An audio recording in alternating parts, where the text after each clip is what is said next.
नमस्कार दोस्तों, स्वागत है आप सभी लोगों का Sonu study classes YouTube channel में। दोस्तों मैं आप लोगों को NCERT book class 9 Hindi chapter 10 Harivansh Rai Bachchan विस्तृत उत्तरी प्रश्न मैं आप लोगों को इस वीडियो में बताऊंगा। प्रश्न नंबर 1, निम्नलिखित पदांशों की संदर्भ व्याख्या कीजिए तथा काव्यगत संदर्भ भी स्पष्ट कीजिए। पद की पहचान। प्रश्न नंबर 1, पुस्तकों में है नहीं डैश पहचान कर ले, अथवा पुस्तकों में डैश की जवानी। शब्दार्थ: बटोही, राहगीर, बाट, रास्ता, पथी, पथिक, पथ मार्ग, पथ मार्ग। संदर्भ: यह पदांश हमारी पाठ्य पुस्तक हिंदी काव्य में हरिवंश राय बच्चन की कविता पद की पहचान से उदित है। प्रसंग: इनमें कवि चाहता है कि हमें कोई भी कार्य सोच विचार कर करना चाहिए। लक्ष्य चुन लेने के बाद उस काम की कठिनाइयों से नहीं घबराना चाहिए। व्याख्या: कवि कहता है कि हमारे जीवन पद की कहानी पुस्तकों में नहीं लिखी होती, वह तो हमें स्वयं ही कर बनानी पड़ती है। दूसरे लोगों के कथन के अनुसार भी हम अपने जीवन का लक्ष्य निर्धारित नहीं कर सकते। इसका निर्धारण हमें स्वयं ही करना पड़ेगा। इस संसार में अनेक लोग पैदा हुए और मर गए, उन सबकी गणना नहीं की जा सकती, परंतु कुछ ऐसे कर्मवीर भी यहाँ जन्मे हैं जिनके पदचिन्ह मौन भाषा में उनके महान कार्यों का लेखा जोखा प्रस्तुत करते हैं। उन सभी कर्मठ महापुरुषों ने काम करने से पहले खूब सोच विचार किया और फिर जी जान से अपने कार्य में जुटकर सफलता प्राप्त की। अतः यह राहगीर उनसे प्रेरणा ग्रहण कर अपना मार्ग निश्चित कर ले और तब तब उस पर चलना शुरू करें। काव्यगत संदर्भ: कार्य करने से पहले सोच विचार करने की प्रेरणा दी गई है।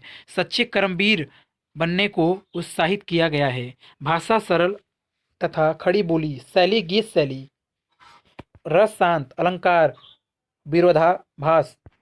प्रश्न नंबर 2, यह बुरा है या कि डैश पहचान कर ले।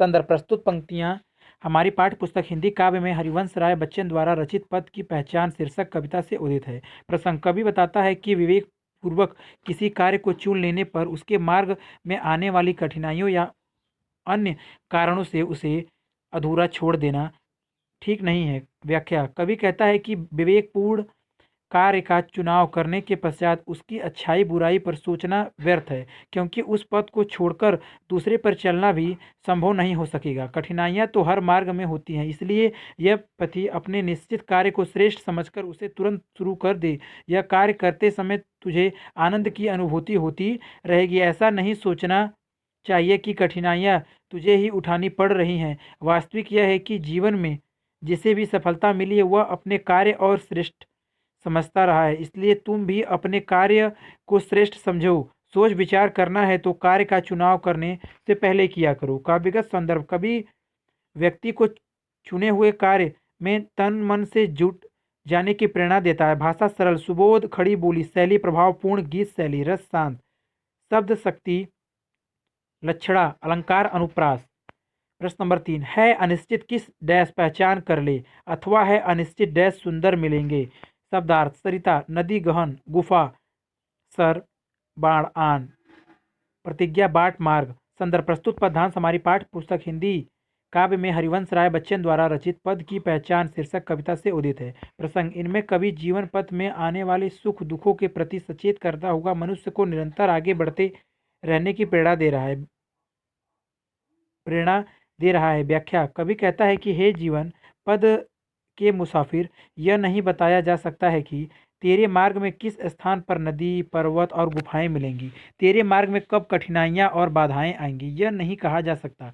यह भी नहीं कहा जा सकता कि तेरे जीवन के मार्ग में किस स्थान पर सुंदर वन और उपवन मिलेंगे। तेरे जीवन में कब सुख सुविधाएं प्राप्त होंगी, यह भी निश्चित नहीं कहा जा सकता कि कब तेरी जीवन यात्रा समाप्त होगी और कब तेरी मृत्यु होगी। कवि आगे कहता है कि यह बात भी अनिश्चित है कि मार्ग में कब तुझे फूल मिलेंगे और कब कांटे तुझे घायल करेंगे।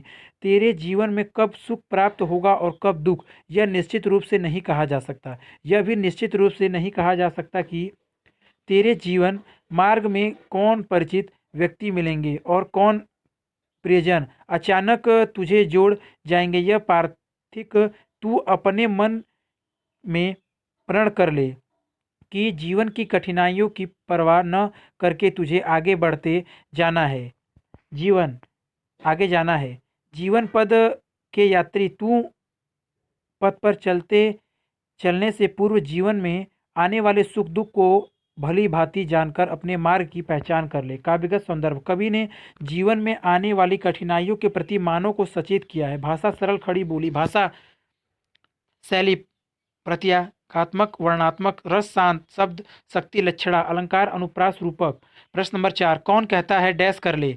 शब्दार्थ, यत्न, प्रयत्न, कोशिश, ध्येय, लक्ष्य, निलय, घर, नीड़, घोषला, मुग्ध होना, रिझना। संदर्भ, प्रस्तुत पदांश हमारी पाठ्य पुस्तक हिंदी काव्य में हरिवंश राय बच्चन द्वारा रचित पद की पहचान शीर्षक कविता से उदित है। प्रसंग, यथा स्थिति और मनुष्य की महत्वाकांक्षा में क्या तालमेल होना चाहिए। इन पंक्तियों में इस समस्या का समाधान प्रस्तुत किया गया है। व्याख्या, हे पार्थिव, तुझसे ऐसा किसी ने नहीं कहा है कि तुम अपने मन में सपनों अर्थात मधुर कल्पनाओं को न लगाए। सब लोगों की अपनी अपनी स्वलिप्त कल्पनाएं होती हैं, अपनी अपनी उम्र और अपने अपने समय में सभी ने इन्हें देखा है और अपने मन में उन्हें जगह दी है। हे प्रसिक, तू प्रयत्न करने पर भी इसमें सफल नहीं हो सकता कि तेरी कल्पनाएं मन में न उठे।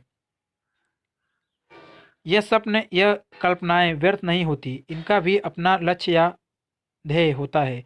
यह स्वप्न जब आंखों के नीड़ में उपजते हैं तब उनका अपना धैर्य होता है, यह व्यर्थ नहीं जाते। किंतु सपनों में यथार्थ को झट लाया नहीं जा सकता। कारण यह है कि स्वप्न या कल्पनाएं जीवन में बहुत कम हैं, उनके सामने यथार्थ सत्य अनगिनत हैं। सत्य का मुकाबला कल्पनाओं से मत करो। संसार के रास्ते में यदि स्वप्न दो है तो सत्य दो हो, 200 अर्थात कल्पनाएं बहुत कम है, यथार्थ बहुत अधिक है। अतः यह आवश्यक हो जाता है कि तुम कल्पनाओं पर ही मत रिझते रहो, वरन सत्य कहाँ है इसका भी निर्धारण कर लो। हे प्रतीक, चलते से पहले अपने रास्ते की पहचान कर लो। काव्यगत सौंदर्य, कवि यहाँ कहना चाहता है कि महत्वाकांक्षा यथार्थ के सत्य और उपलब्ध साधनों पर ही आधारित होनी चाहिए और उसके लिए कठिन श्रम के साथ साथ कर्तव्य का पालन करना भी आवश्यक है। भाषा साहित्यिक हिंदी, रस शांति, गुण प्रसाद, अलंकार रूपक तथा अनुप्रास। प्रश्न नंबर 5, स्वप्न आता स्वर्ग का पहचान कर ले अथवा स्वप्न आता चीर देना। शब्दार्थ, ललकती, लालायित होती है, उन्मुख, स्वच्छंद, कोरको, आग के कोने। संदर्भ, प्रस्तुत काव्यगत डॉक्टर हरिवंश राय बच्चन द्वारा रचित पद की पहचान नामक शीर्षक कविता से लिया गया है, जो उनकी शतरंगिणी नामक काव्य पुस्तक से उदित है। प्रसंग, इस पद में कवि पार्थिव को संबोधित करते हुए किसी भी मार्ग पर अग्रसर होने से पूर्व उसमें आने वाली कठिनाइयों के प्रति आगाह कर देना चाहता है। कोरी भावुकता के प्रवाह में आकर किसी मार्ग पर चल पड़ती उचित नहीं है। कवि कहता है, व्याख्या, है प्रतीक, भावुकता के आवेश में आकर किसी मार्ग पर अग्रसर होने से पूर्व हम स्वयं का सामना देखने लगते हैं। प्रसन्नता के कारण हमारी आंखें चमक उठती है। उस समय कल्पना लोक की उड़ान भरने के लिए हमारे पैरों में पंख लग जाते हैं। छाती उन्मुख हो उत्साह से भर जाती है, किंतु ठीक उसी प्रकार राह का एक मामूली सा कांटा पाँवों में चुभ जाता है और खून की 2 बूंदे के बहने ही सारी कल्पना की दुनिया ही उसमें डूब जाती है। अर्थात मार्ग में मामूली अवरोध उत्पन्न हो जाने मात्र से ही सारी मजाक किरकिरा हो जाता है। अतः पाँव के कांटे चुभकर ये शिक्षा देते हैं कि भले ही तुम्हारी आंखों में स्वर्ण के सजीले सपने क्यों ना हो, किंतु तुम्हें अपने पैरों को पृथ्वी पर सुरक्षित ठिकाना चाहिए। अर्थात मस्तिष्क में भले ही कल्पनाएं की ऊंची उड़ानें क्यों ना हो, किंतु व्यवहारिक जगत की उपयोगिता कदापित कदापित भूलनी नहीं चाहिए। हमें पद के चुभे कांटों की इस शिक्षा का सदैव सामना सम्मान करना चाहिए। किसी मार्ग पर अग्रसर होने से पूर्व उस मार्ग की पूरी जानकारी अवश्य कर लेनी चाहिए। काव्यगत सौंदर्य, इस पद